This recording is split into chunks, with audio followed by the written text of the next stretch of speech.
Do you have an ABRSM exam coming up soon and you're absolutely awful at the sight reading? Well, then this video is for you. Music Online UK. Along with oral, sight reading can be one of the most dreaded parts of an ABRSM exam. But I'm going to ask you a question. How often do you practice sight reading? Are you like many who, just a week or two before the exam, will get out one of these specimen sight reading books and start going through a couple of examples a day? If that describes you, I'm going to ask you another question.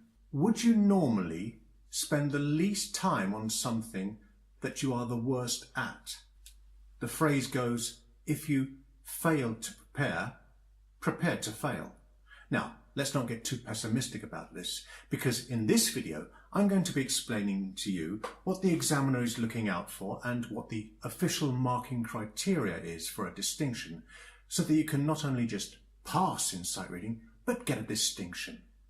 And one of the first things that is mentioned in the description for a distinction is fluency and rhythmically accurate. Now, when you're practicing sight reading, I would suggest also that you use a metronome.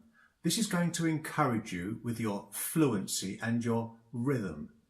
In the exam, you are given about 30 seconds of preparation time, and most students at this point will start fumbling their way through a couple of the notes and get through maybe one or two bars by the time the 30 seconds is up. Let me tell you that if that describes you, you're wasting your 30 seconds. Instead of fumbling your way through a few bars, first of all, without even touching your instrument, get an idea of the rhythm in your head. Then have a look through the other directions, such as the tempo and the style of the piece. Look out for any dynamic changes. Look out for articulation markings like slurs and staccato. And get a sense of the music as a whole, and have this all in your head before you've even touched your instrument. Then, once you've got an idea of the music as a whole, I would suggest that you would get an idea of the key that you're in, a sense of the key. Okay, because many students notice a key signature, and then when they come to playing the test, they forget all about that key signature, even though they've noticed it at the beginning. Now, how you prepare this depends a little bit on what grade and instrument you're taking. But for example, here is what I would suggest for a grade 1 piano. You're always given a key signature and then the finger suggested to put on the first note.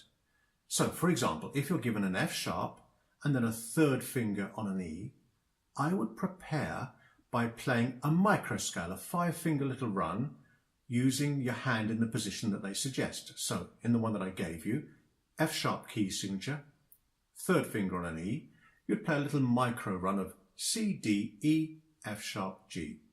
And that will give you a sense of what key you are in.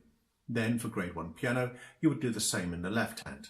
Now, I have many other suggestions on how to use your preparation time wisely for the sight reading part of the exam, as well as a host of other hints and tips on all the sections of an ABRSM exam in my ebook, How to Get a Distinction at ABRSM.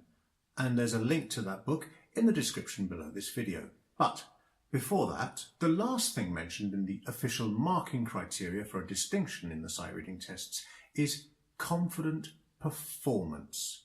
Now, remember, you're not just doing a theory test on whether you can recognize the pitches of A, B, C, etc. You are playing a piece of music, and that is going to incorporate all the things that were mentioned before, such as the dynamics, the tempo, the style of the piece, the articulation, all of the things that create the character of the piece of music.